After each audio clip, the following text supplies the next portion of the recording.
না কেউ কিছু করে নি ধুর, আমার গরু আমি বুঝতাম এটা না আমার সময় নেই তখন শরীর পালা নাই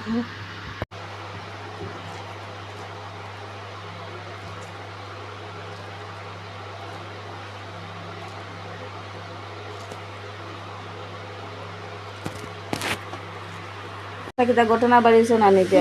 বম বাস্ট হয়ে যাব বাচ্চা কাচ্চাদের ইয়ে কইলা কিতা কিতা কইলা বুঝি তা স্কুলত দেয় না তখন কাছে কিতা স্কুলত দেয় না কয় না গো এটা প্রবলেমে দিই না ডর লাগে এরপর আমাদের দুনিয়ায় লাখ লাখ